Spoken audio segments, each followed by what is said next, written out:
Hello जी, नमस्ते। कैसे हैं आप सब? मैं Kavita Sharma, the tarot reader और न्यूमरोलॉजिस्ट। आज हम बात कर रहे हैं जो एक बड़ा ट्रांजिट होने जा रहा है 18 मई से राहु और केतु का। क्या रहेगा इसका प्रभाव 12 के 12 राशियों पर, तो देखने की कोशिश करेंगे। कैंसेरियंस के लिए ये जो बड़ा गोचर होने जा रहा है, इसका प्रभाव कैसा रहेगा और कैसे ये 18 महीने आपकी लाइफ को इम्पैक्ट करेगा। और चले देखते हैं कि कैंसेरियंस के लिए ये बड़ा ट्रांजिट क्या नया ला रहा है। ओके जी, मुझे लगता है काफी स्ट्रांग एनर्जी होने वाली है भाई। कैसा रहने वाला है कैंसेरियंस के लिए ये बड़ा ट्रांजिट राहु और केतु का। चले देखते हैं। कार्ड्स इतने ज्यादा, चले देखते हैं कैंसेरियंस के लिए कैसा रहने वाला है ये बड़े ट्रांजिट का प्रभाव। Knight of swords, the tower, the hanged man, three of wand, three of pentacles. ठीक है, मुझे लगता है कि कैंसेरियंस के लिए एक टफ टाइम आ रहा है इन 18 महीनों में, और बहुत ज्यादा पॉसिबिलिटी है कि आपकी जगह बदल जाए, आपके काम करने की जगह बदल जाए, जॉब चली जाए, नई जॉब ढूंढनी पड़े, नया घर ढूंढना पड़े।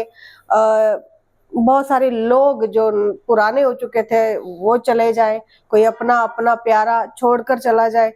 यहाँ फाउंडेशंस हिलते हुए मुझे दिखाई दे रहे हैं। कुछ लोगों के लिए मुझे लगता है कि बहुत एक, देखिए मैं नेगेटिव बात नहीं कर रही, लेकिन मैं वो रीडर भी नहीं हूँ जो शुगर कोट करके अपनी बात कहे कि जो आप सुनना चाहते हैं, कानों को सुनने में अच्छा लगता है, मैं वैसा नहीं बोल सकती। जो आपके कार्ड्स हैं, मुझे जितना समझ में आता है आपके कार्ड्स पढ़ के मैं उतना बताने की कोशिश कर रही हूँ।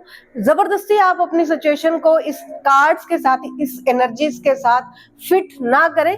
अगर आपको सुनने में, समझने में अच्छा नहीं लग रहा तो बिल्कुल आप ये रीडिंग छोड़ सकते हैं, स्किप कर सकते हैं। मेरे कुछ और रीडिंग्स भी आते हैं, आप वो देख सकते हैं। लेकिन मुझे जो दिखाई देगा कार्ड्स में, थ्रू एनर्जीज, मेरे गाइडर्स, मेरे एंजल्स मुझे गाइड करेंगे, वो मुझे बोलना पड़ेगा। तो I am really very sorry to say कि अगर मैं आपको अपने शब्दों के थ्रू अगर आपको थोड़ा सा भी हर्ट फील कराऊं, then I am really very sorry. तो यहाँ पे मुझे लगता है कि कुछ बड़ा ट्रांसफॉर्मेशन होगा, कुछ खोकर, कुछ टूट कर, कुछ खत्म होने के बाद यहाँ पे नया शुरू होगा। और जो बहुत पेनफुल, एक मुझे कहने में भी इतना प्रॉब्लम हो रहा है कि बहुत पेनफुल जैसे जर्नी कहते हैं, वो होगा। और उसके जो बड़े कारण होंगे वो आपकी जल्दबाजी, आपका जल्दी में लिए हुए फैसले, लोगों के ऊपर भरोसा करके लिए हुए फैसले, बेवकूफी से भरे हुए फैसले, या लोगों से इन्फ्लुएंस होकर लिए हुए फैसले, मुझे ये बड़ा कारण दिखाई दे रहा है। और क्लैरिटी का ना होना, चीजों का समझ में ना आना, वक्त पे चीजों का क्लियर ना हो पाना, क्लियर कम्युनिकेशन ना हो पाना, सोचते चले जाना, प्लानिंग का इतना लंबा कर देना कि एक्शन का समय कब निकल गया पता ही नहीं चला। यहाँ पे मुझे ऐसा लगता है कि वेटिंग वेटिंग वेटिंग में आपने बहुत समय बिता दिया है। और जितने भी मेरे कंसेरियंस हैं वेटिंग मोड में मुझे दिखाई दे रहे हैं, किसी का इंतजार कर रहे हैं, खुद के अवेकन होने का इंतजार कर रहे हैं, अपनी एनर्जीज के शिफ्ट होने का वेट कर रहे हैं। किस चीज का आप इतना वेट कर रहे हैं, वो आपको समझना होगा। क्योंकि यहाँ पे मुझे ऐसा लगता है कि एक इंसान बस इंतजार किए जा रहा है, किसका इंतजार कर रहा है शायद उसे भी नहीं पता। सही वक्त आने का इंतजार कर रहा है, चीजों के बदलने का इंतजार कर रहा है, डस्ट के सेटल हो जाने का वेट कर रहा है। यहाँ पे मुझे ऐसा लगता है कि आपने बहुत सारा समय प्लानिंग में गवा दिया है, और आगे भी आपकी यही टेंडेंसी, यही पैटर्न्स रहने वाले हैं। तो ये आपको थोड़े से शिफ्ट करने होंगे, आपको चीजों को नए पैटर्न्स के साथ, नए तरीके से, नई सोच के साथ, नई तकनीकों के साथ करना होगा। तो फिर यहाँ पे मुझे लगता है कुछ नया, कुछ नॉवेल्टी आ सकती है। अदरवाइज मुझे लगता है कि ये जो राहु और केतु का आपके ऊपर प्रभाव कंसेरियंस के ऊपर पड़ने जा रहा है, इसमें आप अपनी क्लैरिटी खो देंगे, आपके इल्यूजन ज्यादा स्ट्रांग हो जाएंगे, ड्रीमी वर्ल्ड ज्यादा बड़ा, ज्यादा स्टेबल हो जाएगा आपके लिए। और शायद आपको ये भी ना पता चले, इतना लॉस्ट आप फील करें कि आपने क्या खो दिया है, किस किस को कितना हर्ट कर दिया है, किस किस इंसान के साथ आपने दुश्मनी मोल ले ली है, किसको आपने अपने कहते हैं ना कि मुझे पता ही नहीं चला मैंने तुम्हें कब ये बात कह दी, मुझे पता ही नहीं चला मैंने तुम्हारे साथ कब ये कर दिया।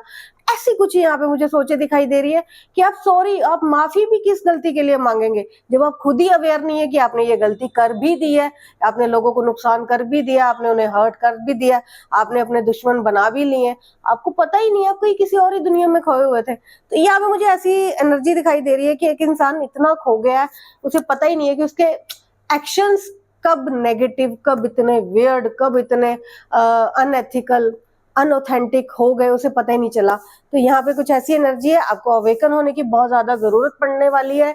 खुद के साथ बात करें, लोगों के साथ बात करें, कोई टीचर, कोई गुरु, कोई मेंटोर अगर है, कोई ऐसी फेमिनिन जो आपकी लाइफ में एक अच्छी खासी जगह, एक अच्छा खासा मुकाम अगर आप देखते हैं किसी का, तो उससे बात करें, अपनी प्रॉब्लम, अपनी परेशानियों को शेयर करें।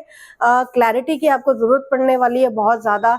गलतियां करने से, हर्ट करने से, शब्दों का अच्छा या गलत प्रयोग करने से खुद को बचाएं, अच्छी बात करें, अच्छे शब्दों का इस्तेमाल करें, और वरना मुझे लगता है बैकफायर होने के चांसेस बहुत ज्यादा प्रोमिनेंट है। आपको गलत बात करने से बचना होगा। और यहाँ पे मुझे लगता है आपके शब्द, आपकी मुंह से निकली बातें ही आपके दुश्मन बन जाएंगी।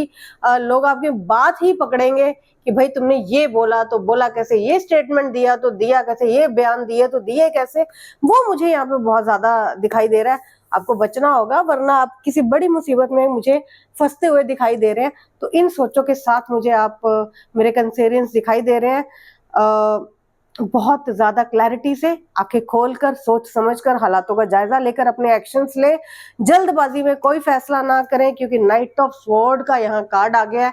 हो सकता है कि जैसे मैंने बताया कि राहु और केतु की अपनी एक स्ट्रॉन्ग एनर्जी है, वो इतना किसी को भरम में डाल सकते हैं, इतनी चीजों को हिडन कर सकते हैं, इंसान इतना खो सकता है कि उसे पता ही ना चले कि वो इस दुनिया में है या उस दुनिया में है।